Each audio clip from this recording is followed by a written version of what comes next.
The research vessel Horizon drifted through the darkness of space. Inside its sterile white labs, Dr. Kim Jae-woo bent over his microscope. He had been studying the same alien specimen for 12 hours straight. His eyes burned from lack of sleep, but he couldn't stop now. Something was different about this one. "You need to rest," said Dr. Park So-min from across the lab. She pushed her glasses up her nose and frowned at her colleague. "The dead bug will still be there tomorrow." Jae-woo shook his head. "It's not dead, and it's not a bug. Look at these neural pathways." He pointed to his screen, where glowing lines formed complex patterns. "See these dormant areas? They shouldn't exist in a hive mind." So-min walked over and studied the display. The captured Keth-Moran drone lay on the examination table between them. Its 6 legs were folded against its armored body. Its compound eyes stared at nothing. The creature looked like a giant wasp, crossed with a praying mantis, all sharp edges and killing tools. "Every Keth-Moran we've studied shows the same basic structure," So-min said. "Pure instinct, no emotion, no individuality. They're biological machines. That's what everyone says, but look here." Jae-woo zoomed in on a section of the brain scan. "These pathways are different. They're not active, but they exist, like someone turned them off long ago." The door to the lab hissed open. Admiral Lee Hyun-soo entered, his uniform crisp despite the late hour. His face was grim. "Doctors, I need an update. We lost 3 more colonies today." Jae-woo straightened. "Admiral, I may have found something important. Unless it's a way to kill them faster, I don't have time." The Admiral's voice was tired. Humanity had been fighting the Keth-Moran for 30 years. They were losing. "Sir, what if we don't need to kill them? What if we could change them?" Admiral Lee raised an eyebrow. "Change them how?" Jae-woo pulled up his scans on the main screen. "The Keth-Moran aren't just mindless killers. They have brain structures for emotion, but they're dormant, shut down. If we could reactivate them, you want to give feelings to the aliens that are exterminating us?" The Admiral's voice was flat. "Think about it, sir. They attack without mercy because they can't feel mercy. They destroy without regret because they can't feel regret. What if we could change that?" So-min stepped forward. "Admiral, the science is preliminary. We don't even know if it's possible." But Admiral Lee was looking at the brain scans with new interest. "How long would you need to understand the dormant pathways? Weeks to find a way to activate them? Months, maybe years. You have 2 weeks."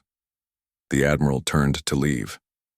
"The Keth-Moran fleet is approaching Earth's outer defenses.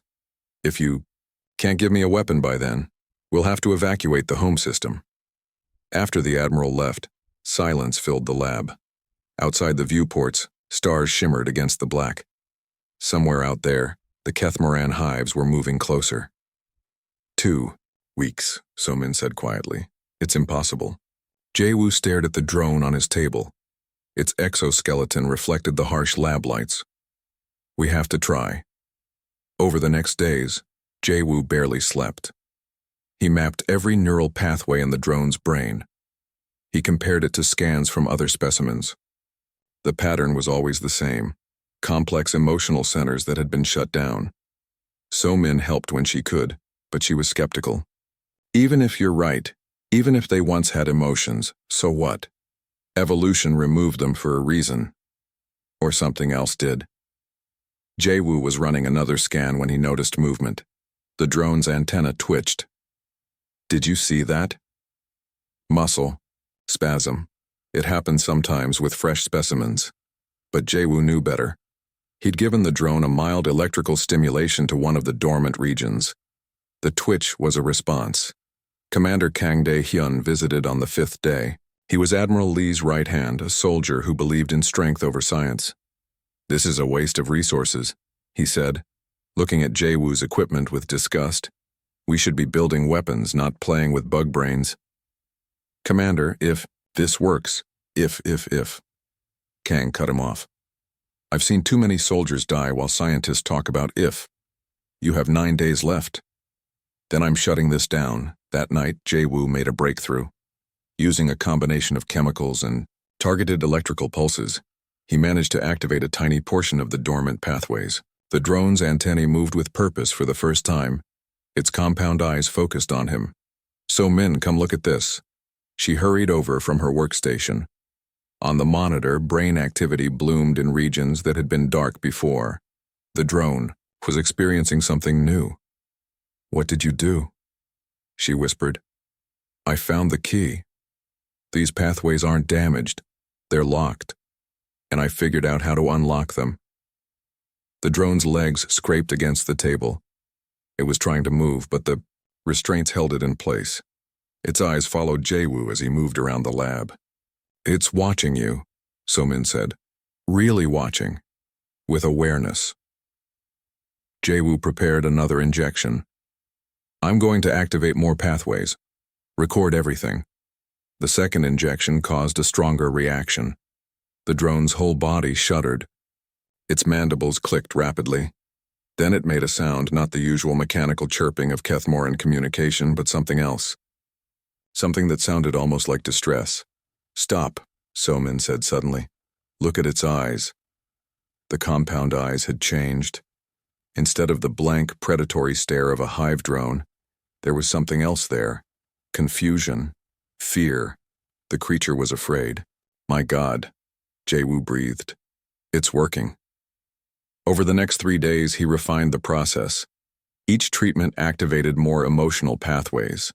The drone became increasingly responsive. It learned to recognize Jae-woo and So-min. It showed signs of curiosity, examining objects they placed near it.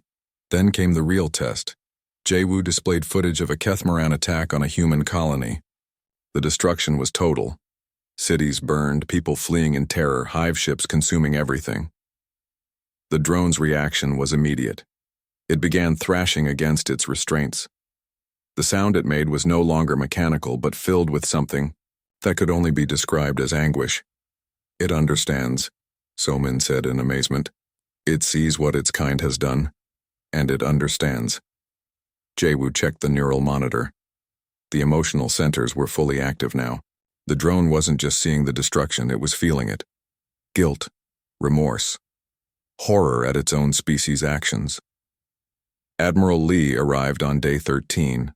Commander Kang was with him, along with Dr. Oh Mi-kyung, Earth's leading expert on collective consciousness. "Show us," the Admiral said simply. Jae-woo demonstrated his process.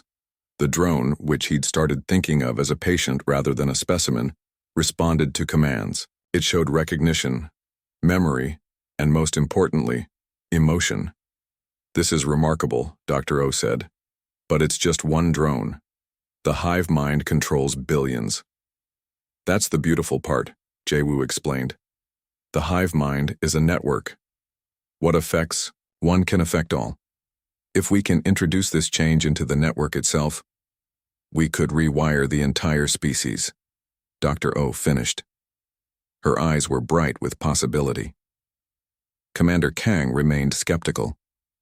"Even if it works, why would we want to give our enemies feelings? It won't stop them from killing us." Jae-woo looked at the drone. It was watching them discuss its fate, and he could swear he saw understanding in those alien eyes. "Maybe it will," he said quietly. "Maybe that's exactly what it will do."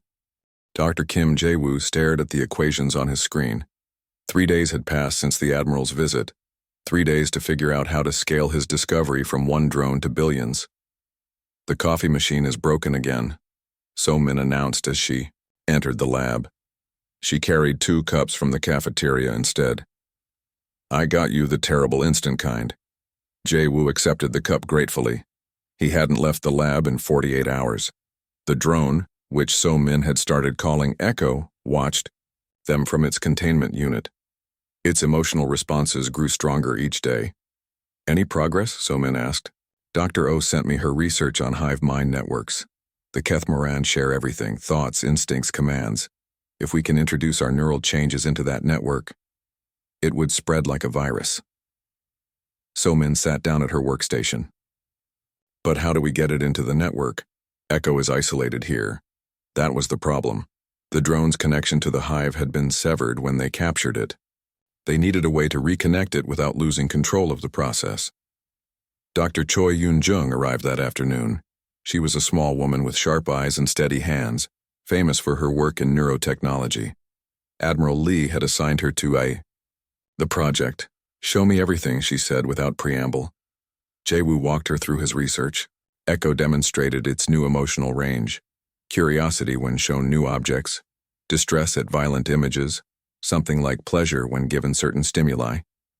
Dr. Choi studied the brain scans with intense focus. The changes are remarkable. But you're right about the scaling problem. We need a delivery system. "I've been thinking about that," Jae-woo said. "What if we create a synthetic virus, something that carries the neural activation code?" "Too slow." Dr. Choi shook her head.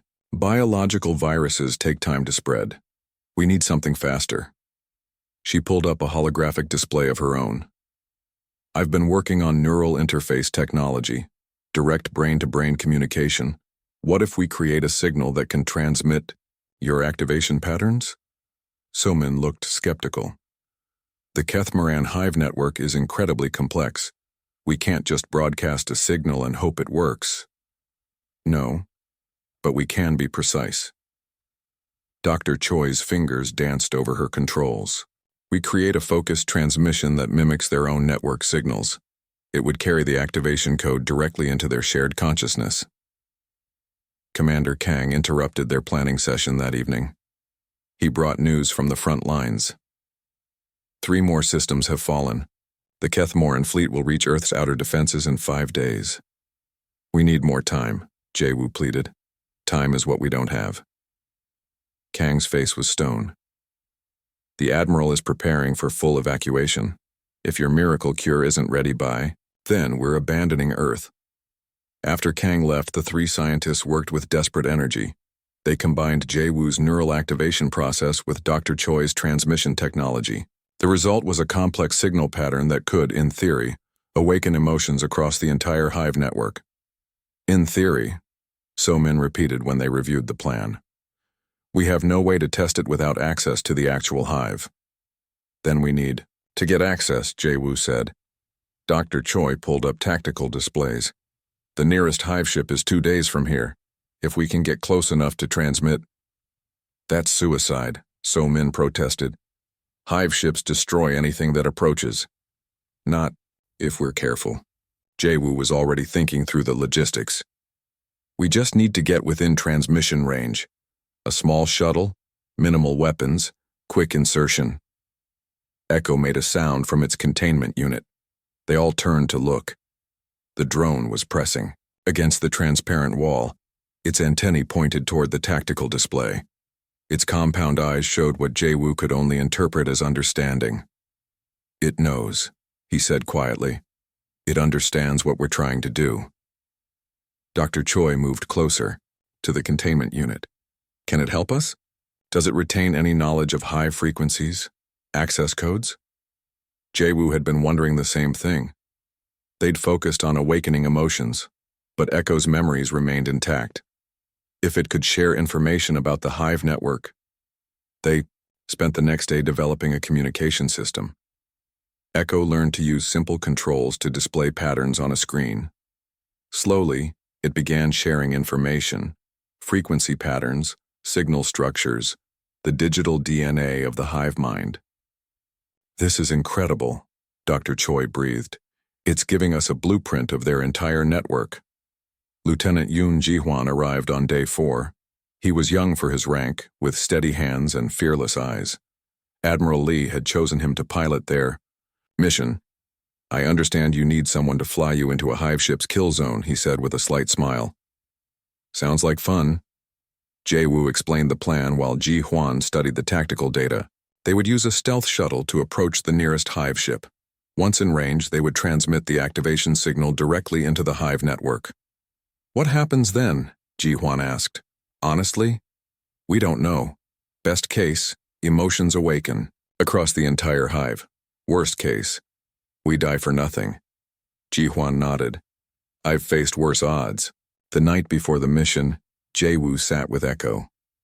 The drone had become more expressive as its emotions developed. It understood they were leaving, understood the danger. "I'm sorry," Jae-woo said, though he wasn't sure Echo could understand speech. "I'm sorry for what your kind has done, and I'm sorry for what we have to do." Echo touched the wall of its containment with one delicate leg. The gesture seemed almost grateful. So-min found him there at dawn. "The shuttle's ready, Doctor. Choi has the transmission equipment installed. Are you sure you want to come?" Jae-woo asked. The mission only required him and Dr. Choi, but So-min had insisted on joining them. "You'll need someone to monitor the biological responses," she said firmly. "Besides, if this fails, Earth is doomed anyway. I'd rather be doing something useful." They launched at noon. The stealth shuttle was cramped, built for concealment rather than comfort. Ji-hwan piloted with expert precision while the three scientists monitored their equipment. "Hive ship on sensors," Ji-hwan reported after 6 hours of flight. "It's massive, bigger than our space stations." Through the viewport they could see it, a dark mass that blocked out stars, organic curves mixed with mechanical precision. Smaller drone ships swarmed around it like insects around a hive. "Any sign they've detected us?" Dr. Choi asked. "Negative. Stealth systems are holding, but we need to get closer for transmission." They crept forward, using debris fields and asteroid shadows for cover. The tension in the shuttle was suffocating. One detection, one wrong move, and they would be vaporized. "Range achieved," Dr. Choi announced. "Preparing transmission." Jae-woo watched the screens as she configured the signal. Everything they'd worked for came down to this moment. Echo's sacrifice, their research, humanity's survival, it all depended on a stream of data beamed into the alien network. Signal locked, transmitting in 3, 2, 1. The shuttle's transmitter hummed to life. On the screens, waves of data flowed toward the Hive ship. The activation code, carrying Jae-woo's neural patterns, infiltrated the alien network. For a moment, nothing happened. Then the Hive ship shuddered. Its smooth flight pattern wavered. The drone swarms began moving erratically. "It's working," So-min whispered. "Look at the neural activity readings. The entire ship is..." Alarms screamed. The Hive ship had detected them. "Weapons lock," Ji-hwan shouted. "They're targeting us." "Keep transmitting," Jae-woo ordered. "We need more time." The shuttle shook as Ji-hwan threw it into evasive maneuvers. Energy beams sliced through space where they'd been moments before. But the transmission continued, pouring the activation code into the Hive network. "Signal propagation at 60%, Dr. Choi reported. 70, 80. A massive beam struck their shuttle. Systems sparked and failed. Ji-hwan fought to maintain control as they spiraled toward a nearby asteroid. 90%, 95. Transmission complete. They crashed hard against the asteroid surface. The shuttle's hull cracked but held. Through the damaged viewport they could see the Hive ship. It had stopped firing. The great vessel hung motionless in space, its drone swarms frozen in confusion. As they watched, something extraordinary happened. The Hive ship began to retreat. The damaged shuttle drifted in space. Inside, Lieutenant Yoon Ji-hwan worked to restore basic systems while the three scientists watched the incredible scene unfolding before them. The massive Hive ship continued its retreat. Its movements were no longer smooth and purposeful. Instead, it wobbled like a drunk person trying to walk straight. The drone swarms that had threatened to destroy them now moved in confused patterns. "Neural activity is off the charts," So-min reported, her eyes fixed on the monitors. "The entire ship is experiencing massive synaptic changes." Dr. Choi pulled up the transmission logs. "The signal propagated through their network faster than we expected. It's spreading to other ships." Through the cracked viewport, they could see smaller Hive vessels in the distance. One by one, they began showing the same erratic behavior. Ships that had been moving in perfect formation now drifted apart. "We need to contact Admiral Lee," Jae-woo said. "He needs to know what's happening." Ji-hwan shook his head. "Communications are down. That last hit fried our long-range transmitter. I can get us moving, but we're basically flying blind." A new alert sounded. So-Min checked her readings and gasped. The Hive ship is sending a signal, not to us, to the entire fleet. Can you decode it? Jae-woo asked. It's not in their usual pattern. It's almost like they're screaming. The sound filled their shuttle as So-Min patched it through. The speakers. It wasn't the mechanical chittering of normal Keth-Moran communication. This was different, raw, emotional, filled with confusion and distress. They're feeling everything at once, Jae-woo realized. Billions of minds, suddenly, experiencing emotion for the first time. They don't know how to process it. Dr. Choi looked troubled. We may have made a mistake. If the shock is too severe, it could destroy them, drive them mad. Or worse, Ji-hwan added, make them more dangerous. A confused, emotional enemy might lash out. But as they watched, something else happened. The Hive ships began transmitting to each other. The screaming signals shifted, became more structured. They were trying to understand what was happening to them. They're adapting, So-Min said with wonder. Look at these patterns. They're creating new neural pathways to handle the emotional input. Jae-woo felt a mix of hope and fear. Their plan had worked, perhaps too well. They had awakened emotions in a species that had suppressed them for millennia. The question now was what those emotions would drive them to do. 3 hours later, Ji-hwan managed to get their damaged shuttle moving. They limped back toward the research vessel horizon, watching as the transformation spread through the entire Keth-Moran fleet. Incoming vessel, Ji-hwan announced. It's one of ours, the destroyer, Seoul. The military ship approached carefully. Its captain's voice crackled through their patched communication system. Research shuttle, this is Captain Park Sung-ho. What happened out here? The entire alien fleet has gone silent. Jae-woo took the communicator. Captain, we need to speak. With Admiral Lee immediately. We've initiated a neural transformation in the Hive network. You've done what? The captain's voice was shocked. Stand by for docking. The Admiral will want to hear this in person. An hour later, they stood in the Seoul's briefing room. Admiral Lee looked older than when they'd last seen him. The stress of preparing Earth's last defense had taken its toll. Explain, he said simply. Jae-woo described their mission while Dr. Choi showed the data. The neural activation had spread through the entire Hive network like a wildfire. Every Keth-Moran in the fleet was now experiencing emotions. You've given feelings. To our enemies, Captain Park asked. Why would you do that? Because they're not just enemies, Jae-woo replied. They're a species that lost something fundamental to their nature. We've given it back. Admiral Lee studied the tactical displays. Their fleet has completely stopped advancing. Some ships are actually retreating. But for how long? What happens when they adjust to these new emotions? Before anyone could answer, alarms sounded throughout the ship. Admiral, the communications officer called. We're receiving a transmission. It's from the Keth-Moran command ship. Audio only? No, sir. Full video. They're requesting. Communication. The Admiral straightened. Put it through. The main screen flickered to life. A Keth-Moran appeared, larger than the drones they'd studied, with more elaborate coloring. It had to be one of their commanders. But its compound eyes showed something no human had ever seen in the species before: confusion, fear, and unmistakable intelligence. The creature's mandibles moved, producing sounds that their translator struggled to convert. Finally, words emerged. Humans. What have you done to us? Jae-woo stepped forward. We've restored what you lost, the ability to feel. The alien commander's antennae twitched. Feel. Yes, we feel. Everything hurts. The memories. What we have done. So many worlds. So many species. Gone. You remember? Admiral Lee asked. We remember everything. But now? Now we feel it. The weight. The wrong. How do you bear it? How do you live with emotion? Dr. Choi moved beside Jae-woo. You learn. You adapt.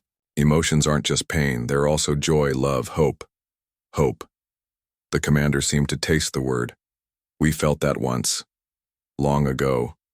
Before the culling. The culling? Jae-woo leaned forward. What was that? When we removed emotion from our species. Made ourselves pure, efficient. We thought it would make us stronger. The commander's body shuddered. We were wrong. We became monsters. So-Min had been monitoring her equipment. Sir, she whispered to Jae-woo. Their entire network is stabilizing. They're not going mad. They're adapting faster than we expected. The Catamaran commander continued. Your action has affected every member of our species. Queens, warriors, workers, all feel again. Some cannot bear it. They shut down. Others want to understand. What do you want? Admiral Lee asked. Directly. The alien was quiet for a long moment. We want to stop. No more consuming. No more destroying. But we don't know how. Our entire existence has been built on expansion. Without it, what are we? Jae-woo felt a surge of hope. You can be what you were before. What you were meant to be. We can help you. Help? The commander's voice held genuine surprise. After all we have done, we have destroyed your worlds, killed billions of your kind. Yes, Admiral Lee said firmly. And now you feel the weight of that. The question is, what will you do about it? The commander's image flickered as it consulted with others of its kind. The humans waited tensely. Everything depended on this moment. Finally, the alien spoke again. We wish to apologize. The word feels strange. We have no concept for it in our language. But we feel its necessity. Apologies are a start, Admiral Lee replied. But they mean nothing without action. Yes. Action. We will withdraw our forces. No more attacks on human worlds. But many of our kind are in pain. The emotions are overwhelming. Some speak of self-termination to escape the guilt. Jae-woo's heart clenched. They had awakened the Catamaran's emotions. But without help, it might destroy them. We can help with that too. We have psychology, therapy, ways to process difficult emotions. You would help us? After everything? Admiral Lee looked at his officers, then at the scientists. His decision would shape the future of both species. Yes, we'll help. But there must be conditions. Full cessation of hostilities, reparations for the worlds you've destroyed, and you must never suppress your emotions again. The Catamaran commander's agreement came without hesitation. Acceptable. We want to learn, to be better than what we were. As the communication ended, Jae-woo felt the weight of what they'd accomplished. They hadn't just saved humanity. They had transformed their greatest enemy into something new. Something that might, with time and help, become an ally. You know what this means, Admiral Lee said quietly. We're not just ending a war. We're taking responsibility for an entire species' psychological well-being. Jae-woo nodded. They're like children discovering emotion for the first time. They'll need guidance, patience, understanding. Then we'd better get started, Dr. Choi said. We have a lot of work to do. Outside the viewport, the Catamaran fleet continued its slow retreat. But it no longer looked like an enemy force withdrawing. It looked like a lost people trying to find their way home. Earth's Emergency Council met in Geneva 2 weeks after first contact with the awakened Catamaran. Politicians argued while scientists presented data. The room buzzed with tension and uncertainty. Ambassador Shin Hye-jin stood at the front, her voice calm but firm. The Catamaran have kept their word. All attacks have ceased. Their fleets are withdrawing from our space. And we're supposed to trust them?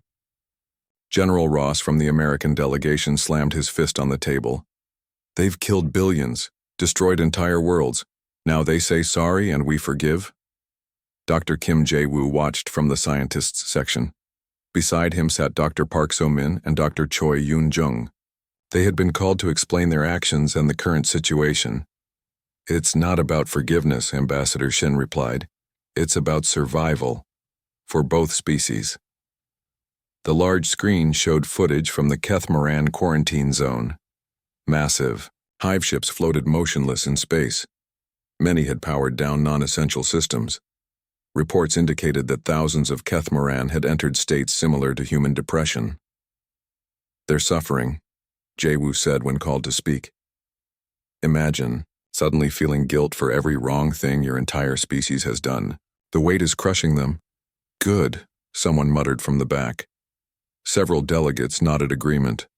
"No, not good," Jae-woo continued. "A suffering enemy is unpredictable.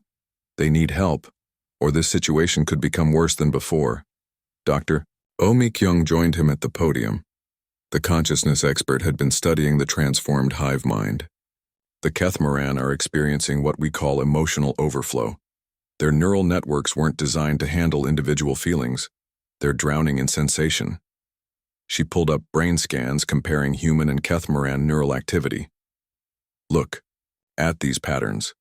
A single human feeling guilt activates specific regions. In the Kethmoran, the emotion floods their entire consciousness. They feel everything at maximum intensity." "So what do you propose?" The European Union representative leaned forward. "Therapy for billions of aliens?" "Essentially, yes." Dr. O didn't flinch. "We need teams of psychologists, xenobiologists, and neural specialists. The Kethmoran have requested our help. If we refuse, they might find other ways to stop the pain." "Like returning to their emotionless state?" Ambassador Shin asked. "Or worse," Jae-woo added. "Mass suicide. Some hives have already discussed it. They see it as the only escape from their guilt." The council fell silent. The moral weight of the situation pressed on everyone present. After hours of debate, they voted. Earth would send aid to the Kethmoran. The first human-alien psychological assistance program would begin immediately. 3 days later, Jae-woo stood in the docking bay of the research station Harmony. It was a neutral facility in deep space, quickly converted for the unprecedented meeting of species. Dr. Baek Min-ji led the team of psychologists. She was a small woman with gentle eyes and steady hands, known for her work with trauma victims. "I've counseled war refugees, disaster survivors, victims of all kinds," she told Jae-woo. "But this is something new." The first Kethmoran shuttle arrived that afternoon. Everyone watched nervously as the airlock cycled. Would the aliens attack? Had their emotional awakening changed their fundamental nature? The door opened. 3 Kethmoran emerged, 2 drones and what appeared to be a coordinator class. They moved slowly, almost hesitantly. Their compound eyes darted around the human crowd. One drone suddenly stopped. Its antennae drooped. A sound emerged from its mandibles, not the harsh chittering of before, but something softer. It was crying, Jae-woo realized. The alien was crying. Dr. Baek stepped forward carefully. She had studied the gesture protocols So Min had developed. Keeping her movements slow and non-threatening, she extended her hand palm up, a universal sign of peaceful intent. The crying drone looked at her hand, then at her face. Slowly, it reached out with one delicate leg and touched her palm. "Pain," it said through the translator. "So much pain. We remember the child nests we destroyed, the young ones who never grew. How do you humans live with such memories?" Dr. Beck's voice was soft. "We learn to carry them, to honor those we've lost by being better. May I help you?" The breakthrough came 2 weeks later. Dr. Beck and her team developed a technique combining human therapy methods with Kethmoran hive sharing. Instead of facing their guilt alone, the aliens learned to distribute emotional weight across their collective consciousness. "It's like group therapy on a massive scale," Dr. Beck explained to the council. "They share the burden while learning individual coping mechanisms." Jae-woo spent his days with Echo, the original drone from his experiments. Echo had become something of an ambassador, helping translate not just language but emotional concepts between species. "Your kind has a word," Echo said one day. They sat in the observation lounge, watching human and Kethmoran ships work side by side. "Redemption. We have no equivalent in our language. It means making up for past wrongs," Jae-woo explained. "Becoming better than you were. Is it possible? Can we redeem the unredeemable?" So many worlds gone, so many species extinct by our appendages. Jae-woo thought carefully. Redemption isn't about erasing the past. It's about changing the future. Your species has already taken the first step. Reports came in daily. Catamaran hives were transforming their world-eater ships into restoration vessels. Instead of consuming planets, they began repairing ecosystems they had damaged. It wasn't much. Most destroyed worlds were beyond saving. But it was a start. The most surprising development came from the Queen Mothers. These ancient beings, who had directed the hives for millennia, adapted to emotion differently than the drones. They experienced not just guilt but something deeper, maternal grief for what they had forced their children to become. One Queen Mother sent a message directly to Earth's Council. Her words, translated through multiple layers, still carried profound weight. We made our children into weapons, stripped them of feeling to make them efficient killers. We thought we were protecting them from pain. Instead, we created a different agony, the emptiness of existence without emotion. We apologize not just for what we did to other species, but for what we did to our own. The transformation wasn't smooth. Some hives struggled more than others. A few retreated into isolation, unable to face other species, but most pushed forward, driven by their newfound capacity for hope. 6 months after the awakening, Jae-woo received an invitation. The Catamaran were holding their first interhive, gathering since regaining emotions. They called it the Assembly of Feelings. He attended with So-min, Dr. Choi, and Dr. Beck. The massive chamber housed thousands of Catamaran from different hives. For the first time in their history, they gathered not for war planning, but for emotional support. A young queen, barely mature by their standards, addressed the assembly. We stand at a crossroads. We can let guilt destroy us, or we can let it transform us. Our human friends have shown us the path. Pain shared becomes bearable. Hope shared becomes stronger. The assembly responded with a new sound, harmonious, vibrations that seemed to express agreement and determination. It was almost like singing. They're creating new forms of communication, So-min whispered, emotional languages their old selves never needed. After the assembly, Echo found Jae-woo. The drone had grown more expressive over the months, its body language now readable even to humans. I have news, Echo said. The hives have decided. We will document everything, every world we destroyed, every species we eliminated. Not to torture ourselves, but to remember. To ensure we never forget what we're capable of, both terrible and wonderful. A memorial? Jae-woo asked. More. A promise. Each hive will adopt empty worlds, begin restoration. It will take generations, but we will create new life where we once brought death. That night, Jae-woo stood at the observation window. Human and Catamaran ships moved together through space, not as enemies, but as two species learning to heal. The war was over, but the real work had just begun. He thought about the drone in his lab all those months ago, the dormant pathways he'd discovered by chance. One small decision had changed the fate of 2 civilizations. Regret is just the beginning, he said to his reflection in the window. What matters is what comes next. A new beginning. 5 years had passed since the awakening. Dr. Kim Jae-woo stood on the observation deck of New Harmony Station, watching construction crews work side by side. Humans in environmental suits floated next to Catamaran drones, building humanity's first joint colony with their former enemies. The structural supports are in place, Echo reported. The drone had become Jae-woo's permanent assistant and friend. Its emotional range now matched any humans, though expressed through different means. So-min joined them, carrying a tablet filled with progress reports. The biodomes are ahead of schedule. Catamaran organic technology merges perfectly with our systems. Through the massive windows, they could see the planet below. Once a barren world stripped by old Catamaran harvesting, it now showed signs of new life.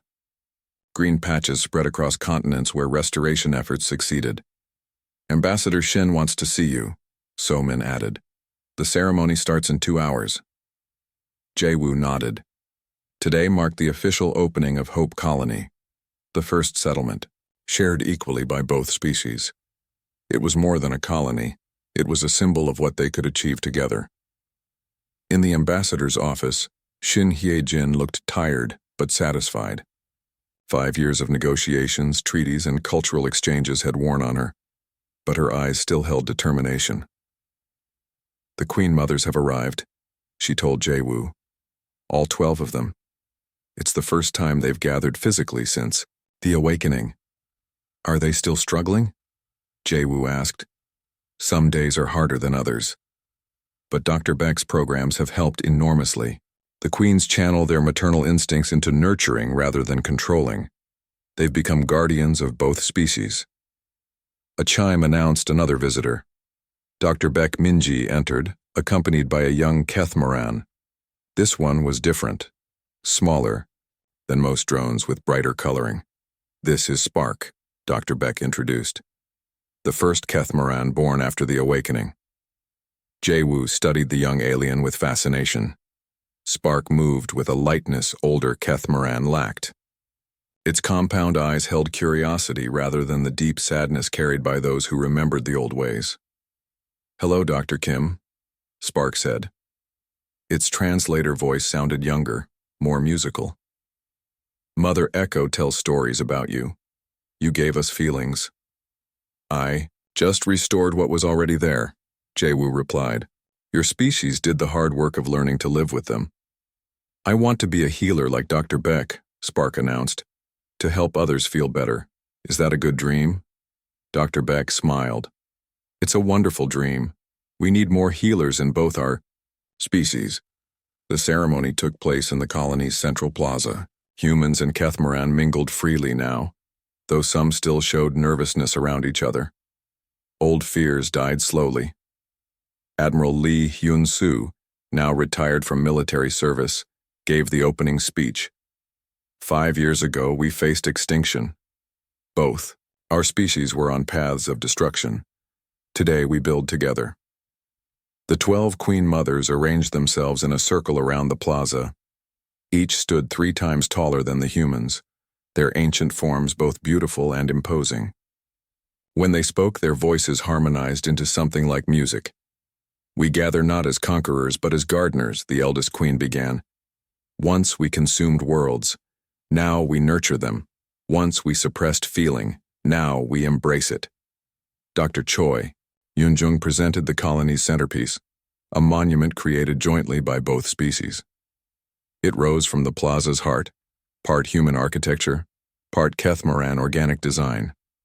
Names covered its surface. Every world lost to the old Kethmoran. Hunger. Every species driven extinct. "We call it the memory spire," Dr. Choi explained. "Not to torture ourselves with guilt, but to remember why we choose differently now." Jae-woo traced some of the names with his fingers.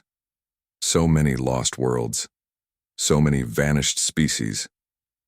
But below, the names of the dead, new sections showed something else. Worlds under restoration. Species saved from extinction by joint human Kethmoran efforts. "The list of saved worlds grows each year," Echo said beside him. "It will never balance the losses, but it shows our commitment to life over death." The celebration lasted into the evening. Jae-woo found himself in the colony's research center, where young scientists from both species worked together. The lab felt familiar yet alien, human equipment merged with Kethmoran biotechnology. "Dr. Kim," a human researcher called out. "We're ready for the neural link test."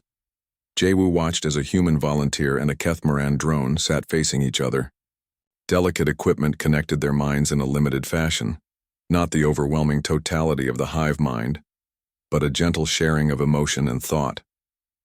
"Connection established," the researcher reported. "Emotional synchronization at 40%. Both subjects report positive experience."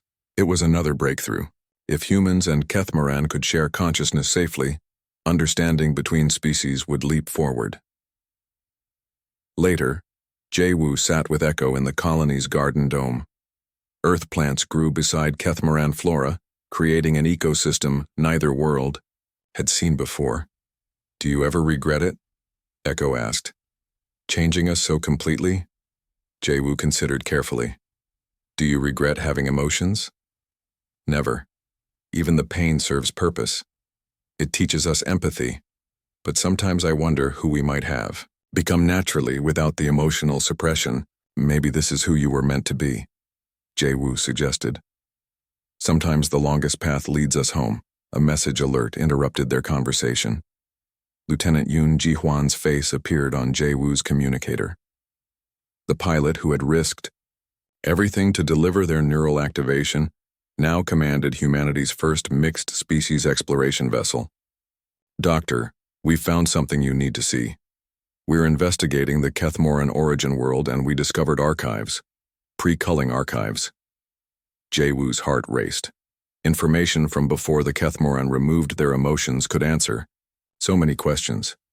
The records show they were artists once, Ji-hwan continued. Musicians, poets, philosophers. They chose emotional suppression to survive some great catastrophe. But the records also show regret. Even then, some opposed the decision. They knew what they were losing, Jae-woo murmured. There's more. We found references to other species who underwent similar suppressions. The Kethmoran weren't the only ones. There might be others out there, species who've lost their emotions and don't even remember what they're missing. The implications were staggering. If they could restore emotions to other suppressed species. We'll need to be careful, Echo said, reading Jae-woo's expression. Not every species might want what you gave us. Choice matters. But we can offer it, Jae-woo replied. Show them what's possible. As the colony's first night began, bioluminescent, plants created a gentle glow throughout the domes. Humans and Kethmoran continued working together, building something neither species could achieve alone. Jae-woo stood at his window, watching the stars. Somewhere out there, other species might be trapped in emotional darkness. But now, humanity had a partner in bringing light to that darkness. Ready for tomorrow's neural mapping session? So-min asked, appearing at his door. Always. We have new emotional integration protocols to test. And Spark wants to observe. That young one absorbs knowledge like a sponge. Jae-woo smiled. A new generation was growing up in a universe where human and Kethmoran were allies, not enemies. Children like Spark would never know the horror of the war, only the hope of cooperation. In his personal log that night, Jae-woo wrote, 5 years ago, I discovered dormant pathways in an alien brain. That small finding changed everything. The Kethmoran often thank me for restoring their emotions, but the truth is, they've given us something equally valuable. They've shown us that redemption is possible, that even the darkest paths can lead to light. We started as enemies. We've become partners. Perhaps in time we'll be something more, a united people reaching for the stars together. The universe is vast, full of wonders and terrors, but we no longer face it alone. Tomorrow, we continue the work. There are minds to heal, worlds to restore, and new friends to find among the stars. The greatest victory isn't conquest, it's transformation. We didn't defeat the Kethmoran. We freed them, and in doing so, we freed ourselves from the cycle of war. This is how humanity wins, not through weapons or destruction, but by making friends of enemies, by healing rather than harming. The stars. Await, and we'll meet them together. Outside, the first dawn on Hope Colony painted the sky in brilliant colors. It was a new day, a new beginning, and the start of humanity's greatest adventure, not as conquerors of the galaxy, but as its gardeners and healers.